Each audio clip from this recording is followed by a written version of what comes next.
నాగర్ కర్నూల్ జిల్లా కల్వకుర్తి నియోజకవర్గం వెల్దండ మండలంలో ఎమ్మెల్యే కసిరెడ్డి నారాయణరెడ్డి పర్యటించి పలు అభివృద్ధి పనులకు శంకుస్థాపనలు ప్రారంభోత్సవాలు చేశారు. కాంగ్రెస్ ప్రజాపాలనలో వేల కోట్లతో సంక్షేమంతో పాటు అభివృద్ధికి పెద్దపీట అని ఎమ్మెల్యే కసిరెడ్డి అన్నారు. ఇవి నెలలో 15 రోజుల్లో చేసే పనులు కావాలి, కొంచెం టైం పడుతుంది. అది కూడా ఒక 5-6 నెలలు అయ్యేటట్టుగా చూద్దాం. అదేవిధంగా ఒక 20 ఇంద్రమ్మ ఇండ్లు ఇచ్చిండ్రు, అందులో 16 కట్టుకున్నారు, 4 కట్టుకోలేని పరిస్థితిలో ఉన్నట్టుకుంది. అక్కడ ఏవో సమస్యలు ఉన్నాయి టెక్నికల్గా, అవి చేయలేకపోతే మిగతా వాళ్ళకి పంపించేస్తారు.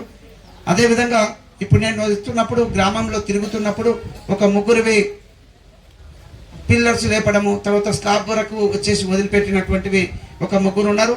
ఏ నోట్ చేసుకోమ్మా పల్లవ్య, అవి నోట్ చేసుకొని ఆ 3 కూడా ఆధార్ కార్డులు తీసుకొని ఆ చెక్ చేసుకొని వాళ్ళకు కూడా ఇప్పుడు ఇమ్మీడియట్గా అవి శాంక్షన్ చేసేదానికి పెట్టాలి. కాంగ్రెస్ ప్రభుత్వం వచ్చేటట్టుగా మళ్ళీ పనిచేయండి. మన ప్రాంతవాసి రేవంత్ రెడ్డి గారు ఉన్నారు, మరి ఆయన మళ్ళీ ఒకసారి వస్తే ఇంకా పూర్తి స్థాయిలో అన్ని కూడా డెవలప్మెంట్ బాగా అవుతాయని చెప్పేసి మీకు అందరికీ కూడా నేను మనవి చేస్తా ఉన్నా. ఇప్పుడు బీటీ రోడ్డు కూడా దాని మీద నేను వచ్చినప్పుడు చూసిన కొంత దూరం సైడ్లో మట్టి కూడా పోసినారు, కొంత శాంక్షన్ అయి ఉన్నట్టు ఉంది, ఒక 5 లక్షలు ఏదో, అది సరిపోతుందో లేదో అని చెప్పి చెప్తా ఉన్నారు.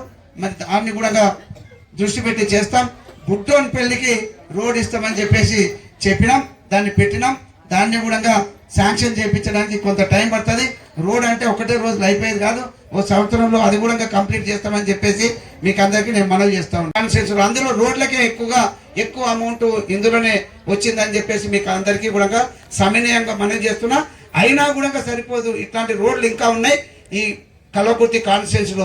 గతంలో చేసి ఉన్నట్లయితే ఈ సమస్య ఉండేది కాదు. మరి ఎన్ని 100 కోట్ల రూపాయలు పెట్టినా కూడా ఈరోజు ఇంకా రోడ్లు కావాలనేది అడుగుతున్నారు. ఈ ఊర్లో ఈ గ్రామంలో మరి అంతర్గతంగా ఉండేటువంటివి మరి యూజీడీలు కూడా కావాలి, అండర్ గ్రౌండ్ డ్రైనేజీలు కూడా కావాలి అని చెప్పేసి మరి సర్పంచ్ శారద అదేవిధంగా చెన్నయ్య గారు అడుగుతూ ఉన్నారు. తప్పనిసరిగా ఇవన్నీ చేసే బాధ్యత నేను కూడా ఈ గ్రామంకి వచ్చి మాట చెప్పినా, నేను ఎలక్షన్లో నేను గెలిచినట్లు అవుతే తప్పనిసరిగా ఈ గ్రామంలో ఎక్కడ కూడా ఒక్క సీసీ రోడ్డు లేకుండా మొత్తం వేస్తామని చెప్పినాం. దానికి నేను కట్టుబడి ఉన్నా.